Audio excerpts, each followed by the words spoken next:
Tetras, vidas, vueltas y ejes del mundo.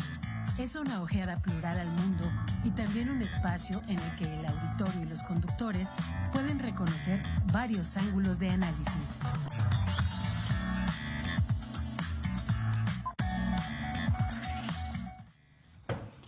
Hola, ¿qué tal? Muy buenos días, Sergio. Muy buenos días, teleaudiencia, auditorio que nos sigue cada miércoles en su programa Tetras, de 9 a 10 de la mañana, con repetición los sábados de 5 a 6 de la tarde.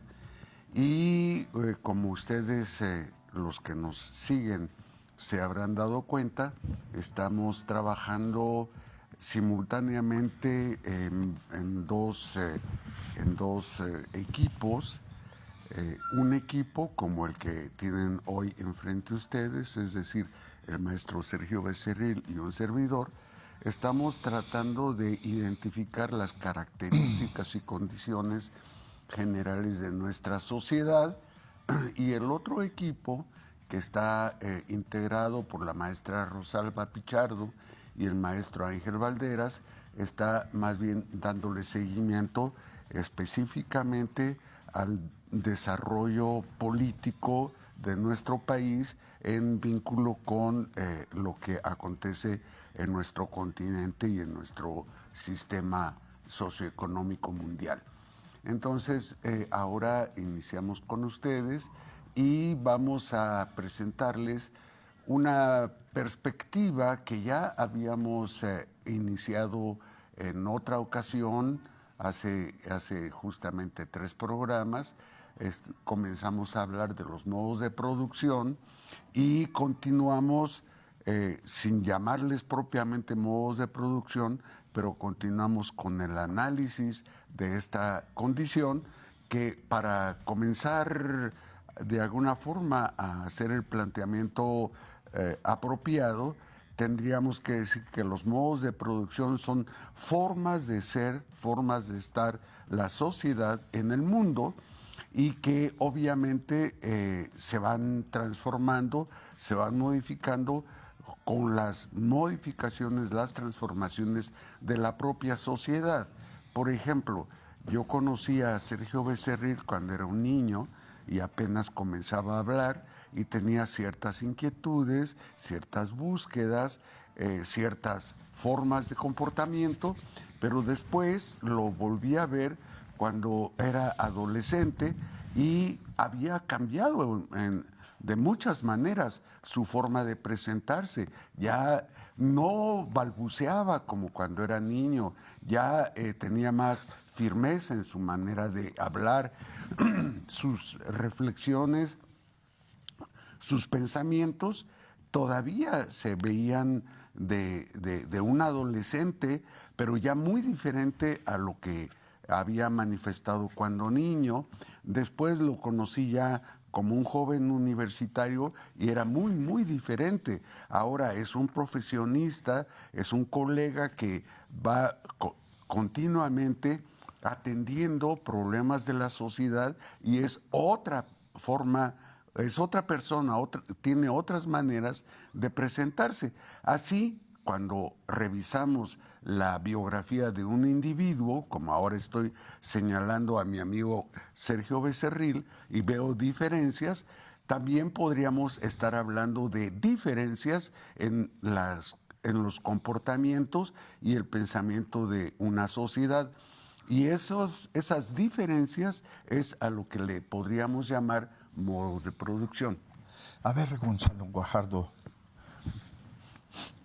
¿por qué te parece tan importante un tema como el hablar de los modos de producción?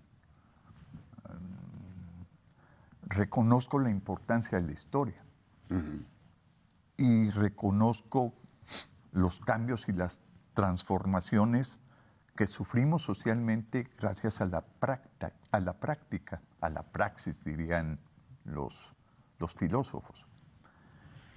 Y esa práctica social que realizamos va transformando las condiciones materiales, las condiciones de producción y al mismo tiempo que el sujeto se va transformando. Lo entiendo muy bien. Sin embargo, el concepto de modo de producción, es decir, como concepto, como explicación, los ciudadanos promedio no hablamos tanto de ello. Nos interesa más estar en la práctica social del día a día y realizar las actividades que nos competen como una manera, como una forma de ir construyendo mejores condiciones de vida o ir generando cierta economía que nos permita relacionarnos de manera que podamos aspirar a adquirir bienes, a adquirir servicios. Entonces mi pregunta concreta, Gonzalo Guajardo, es ¿por qué es tan importante hablar de modos de producción en la actualidad cuando la vida cotidiana nos envuelve y al envolvernos nos va llevando a distintos derroteros que inimaginables para nosotros, pero que son bien concretados para aquellos que detentan o que tienen control político, control económico, control social y sobre todo son propietarios de medios de producción, de empresas. ¿Por qué será tan importante hablar hoy de eso? Bueno, la reflexión teórica no está bien que se alimenta de la práctica diaria de la vida humana y a la inversa, la práctica diaria de la vida humana se alimenta de alguna forma de la reflexión teórica. Pero... No te pido una explicación teórica. No. Es a lo que quiero llegar justamente. Entonces, en ese sentido, vale la pena comparar lo que piensa el hombre en su cotidianidad, de qué se ocupa el hombre en su cotidianidad, justamente para poder pensar qué es lo determinante en su vida. Sí. ¿Sí? O sea, desde luego tú tienes intereses afectivos y esos intereses afectivos los extiendes, los desarrollas justamente con las personas relativamente cercanas a ti, pero también tienes intereses intelectuales y esos los refuerzas, los alimentas con tus lecturas, con tus escritos, etcétera. Tienes intereses políticos, es decir, de tu forma de estar en la vida social de nuestra sociedad, y esto lo haces a través de tu participación en algunos partidos políticos o en algunos movimientos sociales, etcétera, etcétera. Pero, ¿por qué tienes tantos intereses tan diversos y dónde los desempeñas, dónde los desarrollas, dónde les das cauce? Bueno, al verte tan polifacético, uno se podría preguntar, ¿es todo esto lo que es el compañero Sergio y todo esto lo que es cada uno de los seres humanos, o hay algo que es central o principal, primordial o punto de partida? ¿Qué es lo que configura propiamente al ser humano? Y considero que el ser humano tiene primeramente el afán de la sobrevivencia, primeramente, antes que cualquier otra cosa, antes de que manifiestes tus emociones, tus deseos políticos, tus intereses intelectuales, necesitas sobrevivir, necesitas mantenerte en vida. Y eso significa, pues, que tu primer requerimiento es un requerimiento de orden económico, es decir, tener que comer, tener dónde habitar, tener cómo desarrollarte.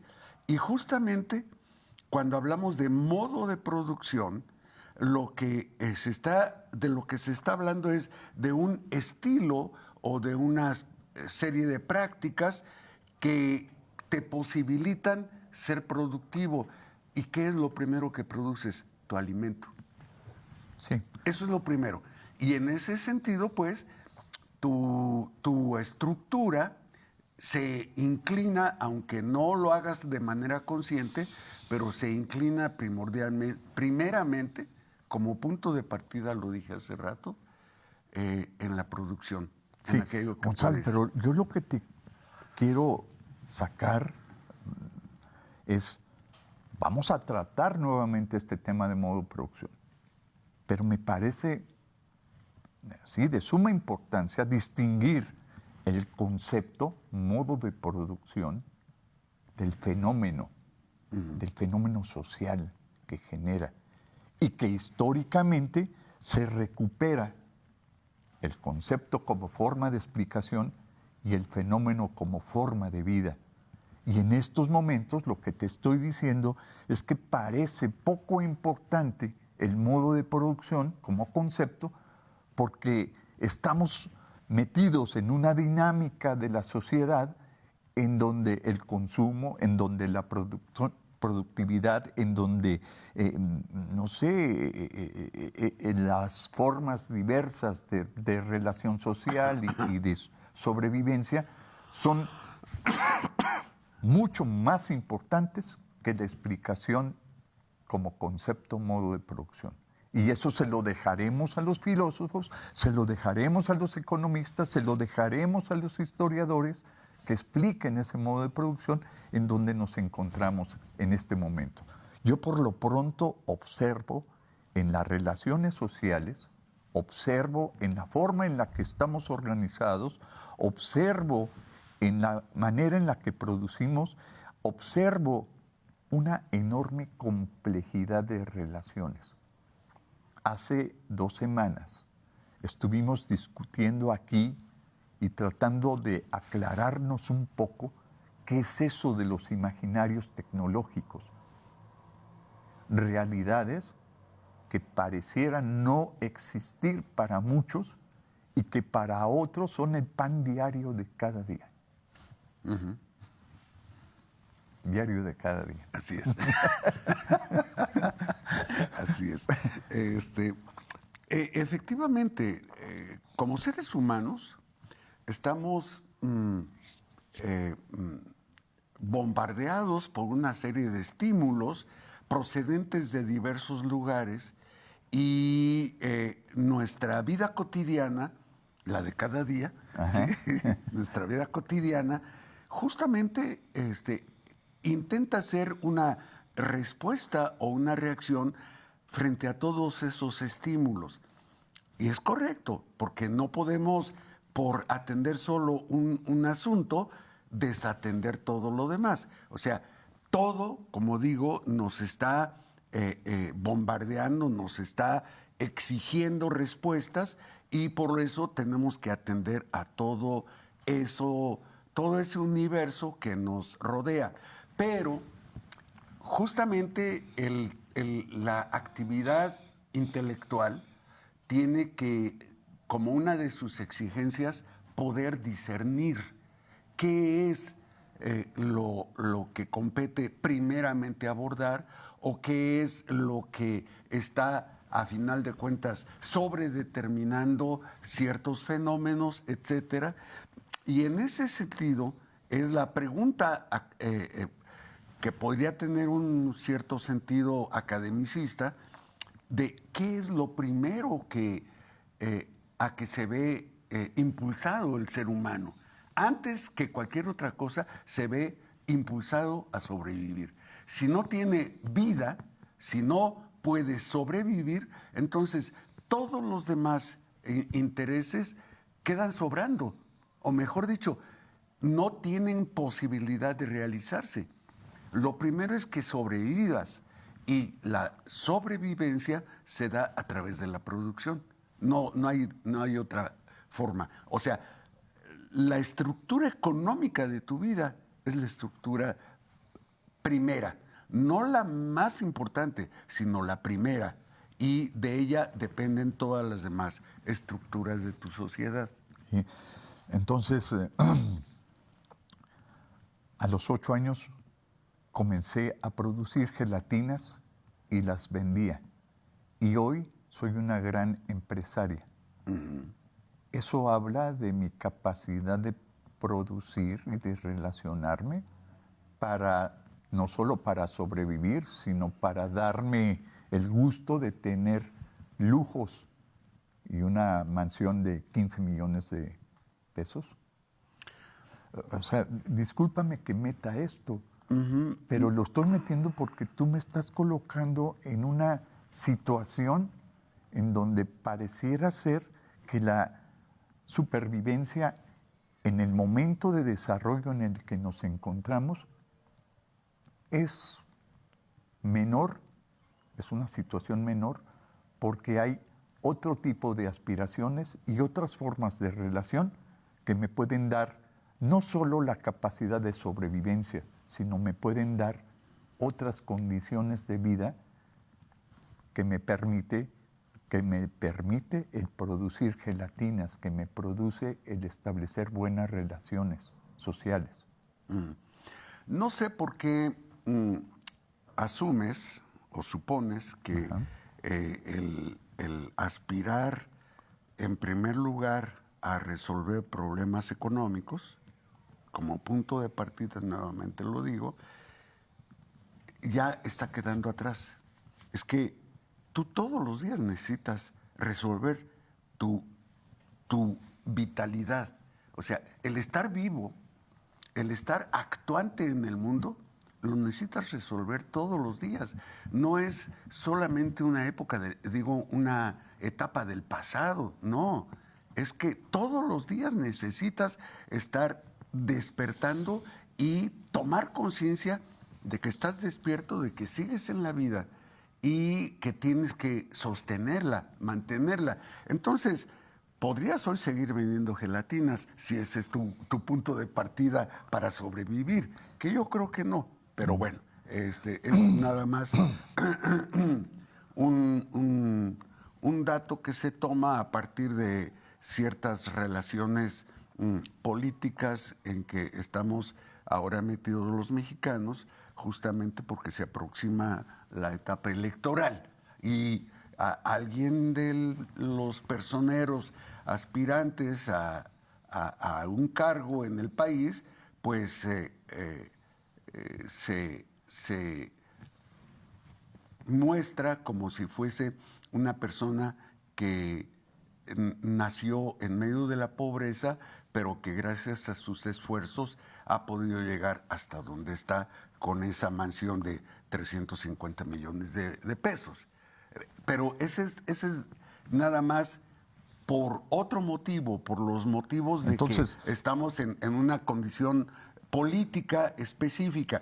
Pero lo que importa es que todos los días necesitas mantenerte en vida. Sí. Todos los días necesitas comer, todos los días necesitas sostenerte. Entonces, me estás poniendo en la tierra. Las aspiraciones son importantes, pero es mucho más importante en estos momentos, en tu vida cotidiana, de diario, en tu vida cotidiana, que la manera en la que trabajas, la manera en la que produces para sobrevivir. No es más importante, ya lo dije, es el punto de partida. O sea, es lo primero que a lo que estás obligado, Sergio. Es lo primero que requieres para poder realizar todo aquello otro a lo que aspiras. Mi jornada de trabajo, salario mínimo. Esas son formas específicas en que una sociedad intenta responder precisamente a la urgencia que tú como individuo tienes de mantenerte en vida. ¿Cómo vas a sobrevivir? Bueno, podríamos estar pensando, por ejemplo, en el trabajo como una articulación de los esfuerzos de Sergio para que pueda comer. Pero hay otros que, si me permites decirlo de esta manera, no trabajan con sus manos, no trabajan con sus esfuerzos cotidianos, sino viven de lo que los demás producen para ellos, ¿no? Pero indudablemente, aun cuando ellos no lo produzcan, es una de sus primeras urgencias tener algo con que mantenerse en vida. Sin duda, sin duda. Puede haber algún gobernador, por ejemplo, que no trabaja. Generalmente. No lo sé. Puede haber un gobernador que no trabaja, pero él necesita que otros trabajen para poder él satisfacerse en sus necesidades de todo tipo, pero primeramente en su sobrevivencia, porque si él se muere, ya no puede disfrutar de aquello que le proporcionen sus familiares, sus amigos o aquellos a los que presumiblemente gobierna. Sobrevivencia. Pero como punto de partida. Como punto de partida. Lenguaje. El lenguaje está en otro nivel. Trabajo.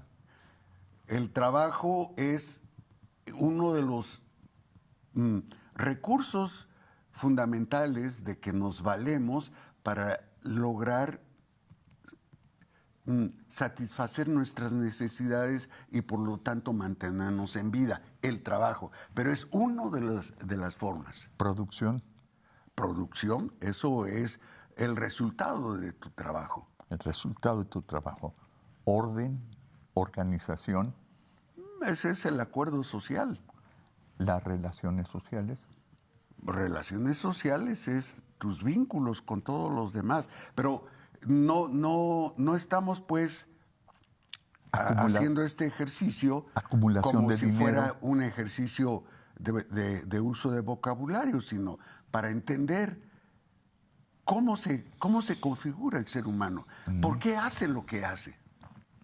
Sí, pero yo lo que te estoy diciendo es que estas categorías que te estoy planteando son categorías que a lo largo de la historia están presentes en esto que tú estás duro y dale explicándonos como lo que es modo de producción.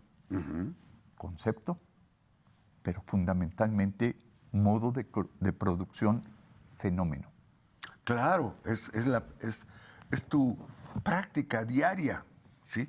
Tú hace rato lo dijiste, es la praxis, es la cotidianidad, que no es lo mismo la praxis, es decir, lo que tú haces de manera incluso sin reflexionarlo, ¿Sí? No es lo mismo que el trabajo que haces académicamente frente a un documento o al tener que hacer alguna redacción o con tus estudiantes, etcétera. Lo académico es la organización de esa vida diaria que tienes. La vida diaria no necesitas estarla tematizando de una manera tan sistemática, no lo necesitas. Pero si estás en la academia, claro que lo necesitas. De otra manera, no, tu esfuerzo académico no sirve para nada. Me llama la atención que haya en esta sociedad de principios del siglo XXI gente que se llama académica y se ocupa de cosas que no satisfacen las necesidades del ser humano. A ver, explícame eso. No, Gente académica que no. A la que no le interesa. O sea, se hace una serie de planteamientos meramente siguiendo tradiciones de alguna escuela o tradiciones de algunas prácticas, y hoy se mantienen eso y dicen, bueno, necesito hacer el recuento de categorías que nos conducen a entender la configuración de la Tierra, de la materia, ¿sí? Bueno, está bien, pero eso, ¿para qué? Pues para poder establecer relaciones claras y no dañinas con la tierra. Muy bien, Gonzalo. Así como hay gente, como estos académicos que tú señalas, que quizás no les importe mucho o su actividad los aleja de jóvenes a quienes tendrían la obligación de educar, de llevar a nuevas maneras de pensar, a nuevas maneras de organizarse. Pues a mí me preocupan muchos jóvenes que quedan al garete de esos académicos o de esas personas, sus padres, o de la sociedad en general, en su conjunto, y que no les interesa el tema de modos de producción. Sí, sí, claro. Pero ¿qué va a pasar con ellos? ¿Qué va a suceder? ¿Y qué está sucediendo en la actualidad cuando no importa tomar conciencia de las implicaciones de los modos de producción o del modo de producción en el que nos encontramos? Políticamente, económicamente, socialmente, se encuentran al garete. Es decir, bajo influencias diversas, bajo influencias que quizás no sean más que carne de cañón para poder seguir manteniendo los privilegios de una casta o de una clase social que está llena de privilegios porque ya no le importa tanto su manera de sobrevivir, de trabajar, de producir bienes, sino lo que le importa es explotar todo lo que la gente común, que no tiene medios de producción o que solamente trabaja, de eso se aprovechan. ¿Me explico, Gonzalo? Eso es lo que a mí me llama la atención de este tema. Modo de producción. Tan abstracto. Tan abstracto en su conceptuación, pero tan concreto en su práctica. Eso, ¿no? Sí. eso. Porque sin duda, repito, para que tú puedas estar aquí discutiendo esto o para que te puedas ir después de este programa a tu casa a hacer una serie de obligaciones o de necesidades que tienes que satisfacer, pues tienes que estar vivo a fuerza. Y esa lo vengo diciendo desde el inicio del programa. El modo de producción atiende fundamentalmente a esa perspectiva, mantenerte en vida. Pero hay muchas formas de mantenerse en vida. Y una de ellas puede ser, como tú hace rato lo aludiste, que vivas a costillas de otras personas, de los esfuerzos de otras. Y otra manera es que vivas justamente procurándote tú a ti mismo y procurando a los que tienes a tu alrededor. Pero cuando hablas de modo de producción, no hablas de una categoría que tenga que obligar a todos, no. Lo que hablas es, de lo que estás hablando, es de hacer conciencia de cómo se sostiene el ser humano en vida y desde luego los demás seres vivos y desde luego el planeta y desde luego el universo sideral. Eso me parece mejor. Me parece más concreto y me parece como un deber social de cualquier individuo, de cualquier persona. Bueno, vamos a continuar después del corte. Me parece. Sí.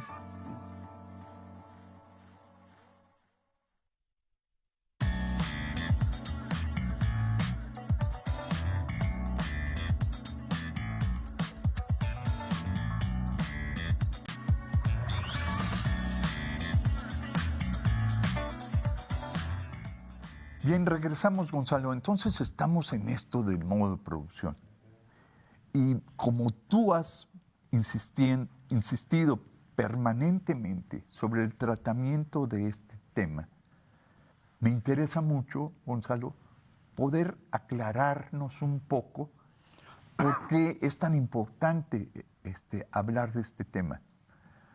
Te decía, las explicaciones filosóficas, históricas, hay muy interesantes, Gonzalo. Me parecen bien, en su descripción, en su explicación, en su representación, en su explicación. Pero yo veo a los jóvenes promedio, veo a los académicos, veo a las personas insertas en sus espacios laborales, en donde se detienen poco o no se detienen para hablar sobre modo de producción o reflexionar sobre el modo de producción. Lo que yo veo ahí, lo que observo, son relaciones futiles de práctica social y que están siempre en la inmediatez de las relaciones. Entonces, ¿para qué traer este tema y colocarlo aquí frente a nuestra audiencia cuando a ellos les importa más, pues no sé, su sobrevivencia, les importa más sobreguardar ese espacio de trabajo que tienen, de productividad, o la manera de ganarse la vida, en lo que sea, desde el huachicolero hasta el político? Estás hablando de adultos. Sí. Pero yo hace rato justamente traté de responder a tu demanda, señalando cómo mi amigo Sergio Becerril ha tenido una serie de etapas a lo largo de su vida, y en esas etapas ha tenido intereses conscientes, específicos, y por lo tanto su vida como niño, su vida como adolescente, su vida como joven, su vida como adulto, ha tenido diferentes manifestaciones, repito, porque sus intereses conscientes son tales y cuales. Entonces se mueve aparentemente buscando todo eso. Pero bueno, esto da cuenta pues de que el ser humano no permanece siempre igual a sí mismo, ni como individuo que aparezca siempre igual a sí mismo, sino que va transformándose, va transformando sus intereses, etcétera, pero tampoco el ser humano como género. Entonces, podemos nosotros advertir que, por ejemplo, en una etapa hace, no sé, varios cientos de miles de años o varios millones de años, el ser humano se interesaba meramente por sobrevivir, por encontrar un espacio donde pudiera cazar o recolectar comida. No cultivarla, sino recolectarla. En otra época ya se interesaron justamente por promover no solo la recolección, sino el cultivo. En otra etapa fueron armando una serie de organizaciones que les posibilitaran tener la garantía de satisfacer sus necesidades y algo más, y así sucesivamente. Y en ese sentido, hoy nos encontramos con una sociedad que hace una serie de investigaciones, que hace una serie de prácticas de orden tecnológico o de orden productivo o de orden cultural, y tú te preguntas, ¿y todo esto de dónde salió? ¿Por qué sucede que la gente tiene tantos y cuáles intereses? ¿Qué anda buscando? Y sin decir que estamos en esa etapa primitivísima de la recolección, seguimos buscando vida. Eso es central. Y buscas vida con prácticas tan simples como recolectar fruta tirada, como el cultivarla o el desarrollar técnicas y estrategias para lograr mejor forma de vida, que a final de cuentas es eso, vida. Sin vida no existes. Perdón por la aparente redundancia, pero lo que quiero decir es, porque vives, por eso buscas la vida. Porque en caso de que te mueras, pues ya no buscas nada. No tiene sentido ninguna preocupación para ti. Hoy pueden preocuparte estas preguntas que hacemos, pero si te mueres, pues ya no. Pues yo estoy no importa diciendo nada. que estas preguntas que nos hacemos no son preguntas que se hace la gente promedio. Claro, claro, porque la gente promedio, como dijiste, está ocupada justamente en la sobrevivencia, no en responder a sus preguntas sobre por qué se preocupa. Si hay algo que yo puedo decir y rescatar de lo que se ha vivido en México en estos últimos 5 años, un poco más, es que hay un proceso democratizador, en el sentido en el que la participación de la sociedad es mucho mayor que lo que se había venido presentando en otros sexenios. Es decir, hay más información, hay más maneras de participar, hay más maneras de dialogar, hay más maneras de defenderse, hay más maneras de producir de otra manera, en otro sentido, de exigir que las instituciones cumplan con su deber, que las instituciones vayan abriendo otro tipo de espacios para la participación de todos los ciudadanos. Ahí estamos más politizados. Hay otro tipo de práctica social. Eso yo lo podría destacar. Pero hay a quienes no les gusta ese tipo de participación de la sociedad. Y yo podría sostener, Gonzalo, que si hablamos como una forma de educar y de contribuir socialmente a continuar con esta forma de participación y de politizar y de democratizar a la sociedad, un concepto fundamental es el modo de producción. Tomo conciencia de lo que implica el modo de producción como explicación económica, como explicación política, pero también me asumo desde el modo de producción con mi participación consciente e intencional para dirigirme a realizar en esta realidad compleja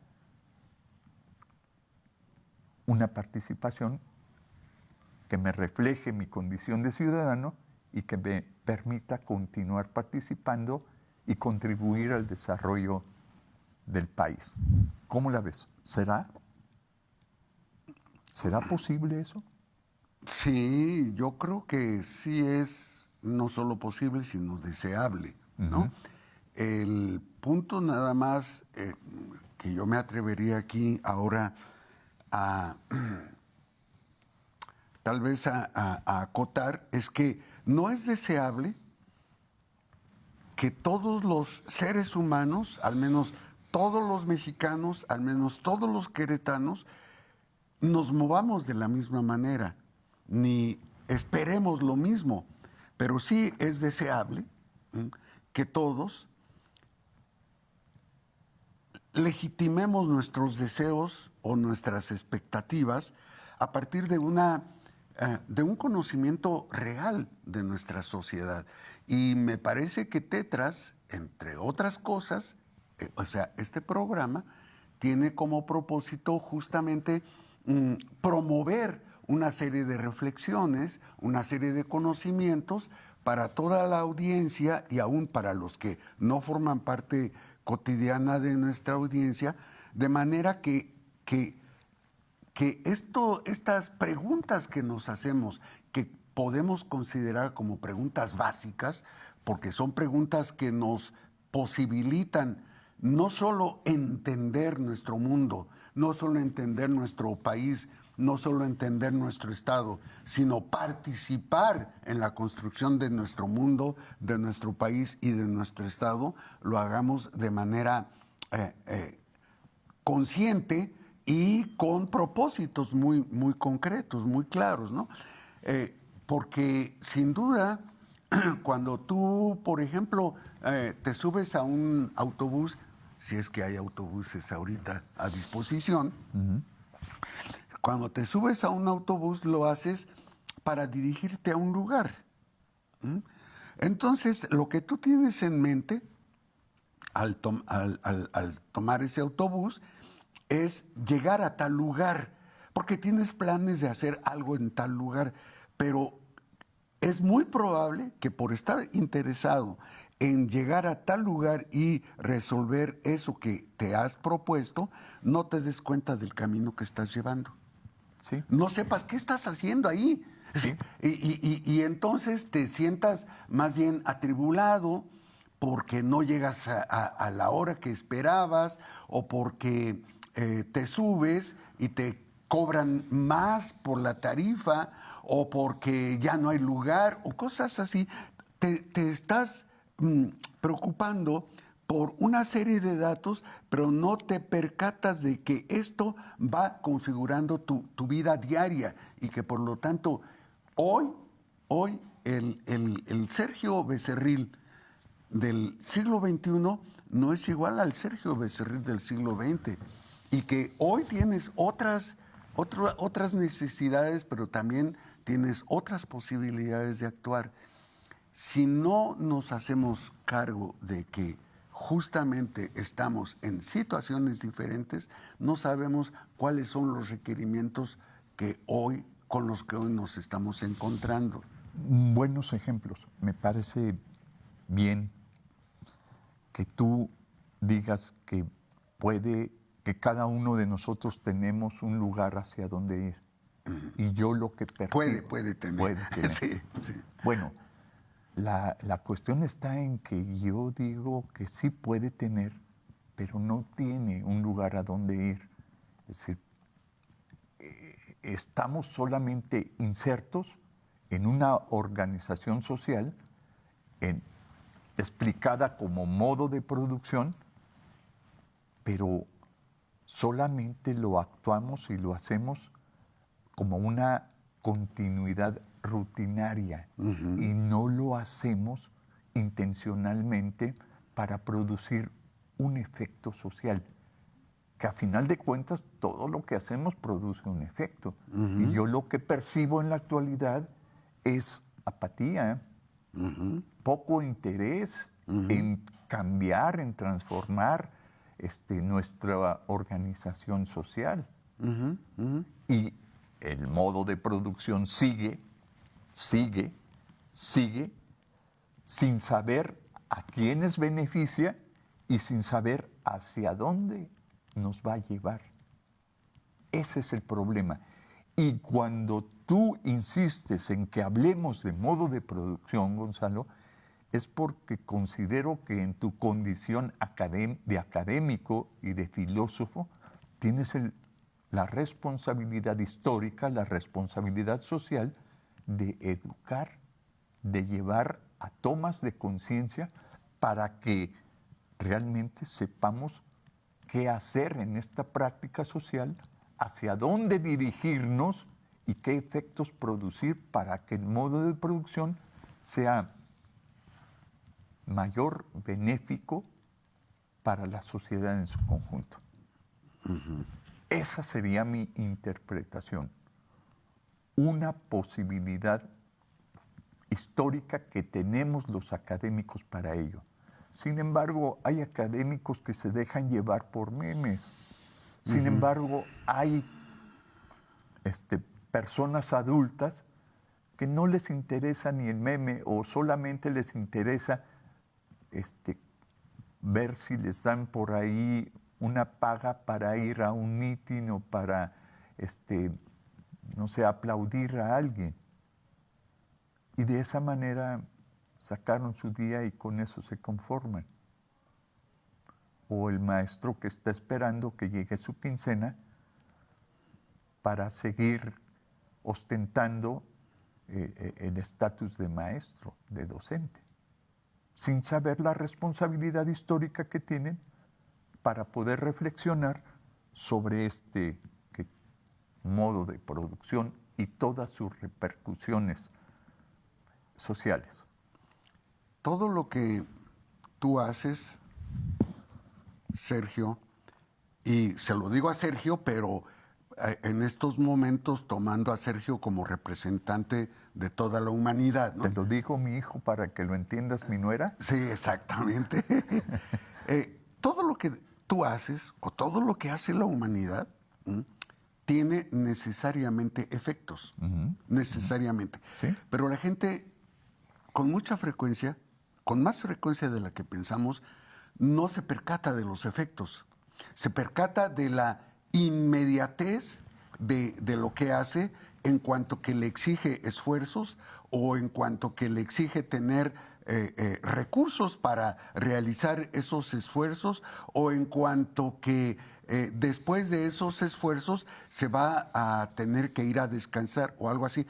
O sea, nuestra visión con mucha frecuencia es una visión inmediatista de hace un instante o hoy, ahora y un instante después, así de inmediatista, pero no alcanza a ver todas las consecuencias justamente de tener ciertas decisiones, de participar en ciertas actividades o de dedicarse a ciertos asuntos.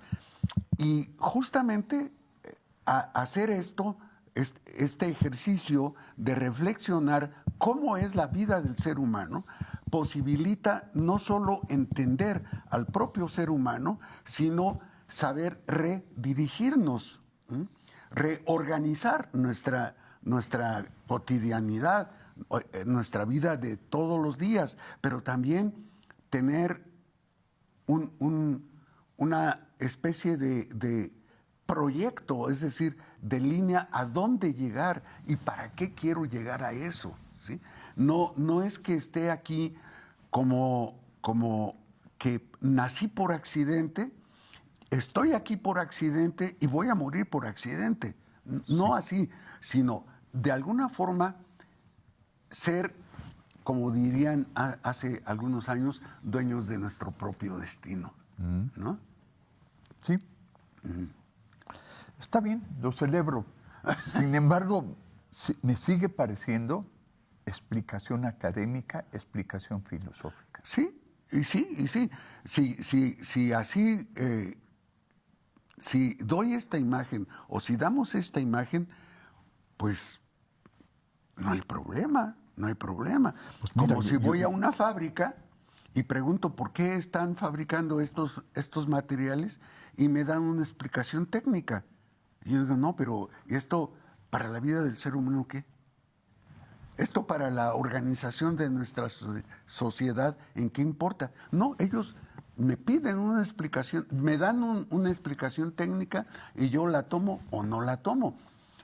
Si a la inversa ahora doy una explicación académica, pues sí, a quien le interese, a quien le sirva, pues que la asuma. Y si no, pues no. Pues ahí está el meollo del asunto. Ajá. Hace rato comentaste que todo acto tiene repercusiones. Lo que no significa que todo acto es consciente. Ándele. Muy bien. Entonces, sí, tiene repercusiones, eso que ni qué. ¿Y entonces qué tenemos que hacer? Hacer conciencia, es decir, darnos cuenta de qué estamos haciendo y para qué lo estamos haciendo y con qué lo estamos haciendo. Las repercusiones de nuestros actos. Sí. Darnos cuenta de las repercusiones de nuestros actos. Pero para redirigirlo, no nomás darnos cuenta como decir, así me voy a matar y ahí muere. Excelente, entonces hay que redirigirlo, ¿verdad? Sí. Redirigirlo conscientemente hacia los efectos que queremos producir. Así es. ¿Para quién? ¿Para quiénes, verdad? Muy bien. Ahí estoy de acuerdo con que el modo de producción es un tema fundamental para que podamos nosotros tomar conciencia de las repercusiones de nuestros actos. Y redirigir las repercusiones de nuestros actos intencionalmente para producir los efectos que queremos, porque es determinante y definitiva ese tipo de participación dentro de la organización social en la que estamos y dentro de todo lo que implica esta complejidad y encuentro de realidades diversas. Sí, pero el punto es que no podemos estarle pidiendo a todo mundo que esté permanentemente consciente de esto y esté reaccionando voluntariamente a esto. Por ejemplo, tú saliste a las no sé cuántas horas de tu casa para llegar al programa de hoy y en el camino venías pensando, ¿cómo vamos a presentar este tema? ¿Qué tipo de preguntas nos vamos a hacer? ¿Qué tipo de lenguaje vamos a utilizar? Etcétera. Pero no venías seguramente pensando en otras capas más externas de la vida del ser humano como para decir, y tengo que tocar esta capa y esta y esta y esta. No lo venías haciendo. O sea, tú te mueves en la inmediatez de tus requerimientos, ¿no?